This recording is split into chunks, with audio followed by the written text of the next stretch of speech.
मतलब आप हकीकी ज़िंदगी भी मुश्किल में गुजार रहे हैं उस घर में। आप घर में? मैं तो उस घर में अपनी बेगम के खर्राटे तक नहीं बंद करवा सकता। क्यों?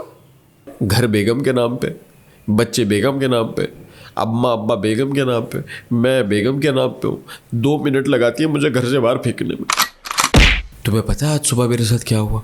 क्या? मेरी बेगम ने मुझे उठाया कि जानू उठो जानू। मैंने कहा हाँ क्या हुआ? तो मुझे कहती चाय पियोगे? मैंने कहा हाँ पीऊँगा। तो मुझे कहती है कि कप मेरे लिए भी बना लेना, चीनी 1 चम्मच रखना।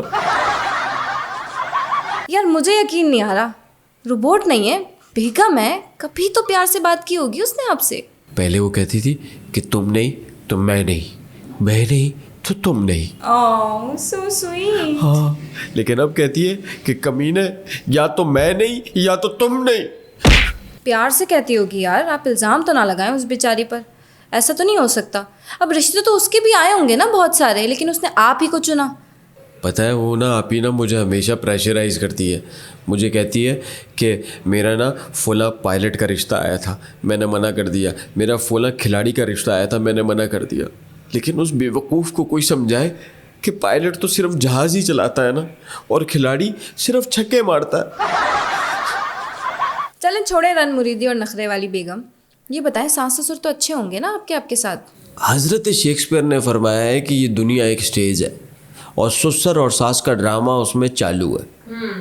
अक्सर सास ना मुझसे लड़ झगड़ कर यही कहती है कि लाखों की लड़की दी थी हमने तुम्हें, क्या हालत कर दी इसकी। और मैं उनसे यही कहता हूँ कि आधी कीमत पे वापस ले लो, आपकी बड़ी मेहरबानी होगी। ससुर की सुनो, शादी से पहले उन्होंने कहा कि मेरी ख्वाहिश है कि मैं अपनी बेटी को हाथी घोड़े दूँ। मैंने कहा चलो शुक्र है, उम्मीद है माल आने की। मैंने कहा माल वाल आएगा, मेरा भी कुछ भला हो जाएगा। ऐन बारात वाले दिन उन्होंने एक शतरंज पकड़ा दिया मुझे उसमें, और उसमें भी 2 घोड़े और 1 वजीर कम था। आपके बच्चे दादी से मिलने तो जाते ही होंगे, या उस पे भी आपकी बेगम रोकती है? जी मेरे बच्चे ना दादी की तरफ जाते हैं हर हफ्ते, और जब भी वो वापस आते हैं ना तो सास हमेशा यही कहती है बच्चे कुछ कमज़ोर लग रहे हैं। ऐसा लगता है कि जैसे मेरी अम्मा जो है ना वो उनकी दादी नहीं है बल्कि वैम्पायर है और उनका खून निचोड़ लेती है। काश मैं ना आपकी बेगम से बात करके अपने बहन और बहनोई की तरह ना आप दोनों के प्यार का टांका जोड़ सकती। आपको पता है मेरी बहन है ना, वो बिना किसी टॉपिक के मेरे बहनोई को 2 घंटे तक डांट सकती है। मेरी बेगम को ना तो माइक की ज़रूरत है और ना टॉपिक की ज़रूरत है। क्या समझ रही हैं आप? हल्का ले रही हैं आप मेरी बेगम को। इतना जहर माशाल्लाह से उसके अंदर भरा हुआ है ना, इतना जहर और इतनी नेगेटिविटी अल्हम्दुलिल्लाह कि वो जब उगलती हैं ना तो ख़त्म ही नहीं होती, घंटों घंटों तक लगी रहती हैं वो। शुक्र है। एक बहू की तरह घर दामाद को सास के साथ क्या क्या इश्यूज हो सकते हैं? मैं हनीमून पे चला गया सास को अकेला घर पे छोड़कर।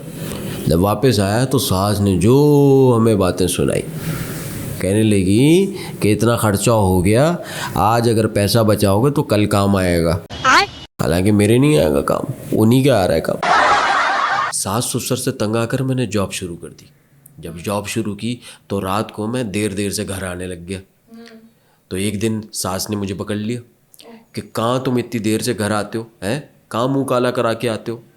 मैंने कहा नहीं मैं काम से आता हूँ। कह रहे नहीं तुम इतनी देर से घर आते हो तो तुम अपने ज़ौजा का हक कैसे अदा करते हो। हालांकि उनको कोई बताए कि उनकी ज़ौजा तो हक हमें देती ही नहीं है, वो हक उन्होंने अपना संभाल के रखा हुआ है। एक दिन फिर मैं जल्दी घर आ गया जॉब से। हाँ, फिर कहने लग गई मुझे, हाय आज तो तुम जल्दी आ गए, तुम काम पे गए भी थे या नहीं। तो मैंने गुस्से में आके कह दिया कि हमारे बॉस ने कहा जाओ काम नहीं करो जहन्नुम में जाओ। तो मैं यहाँ आ गया। तब से बड़ी भी मुझसे बात नहीं कर रही, पता नहीं क्यों।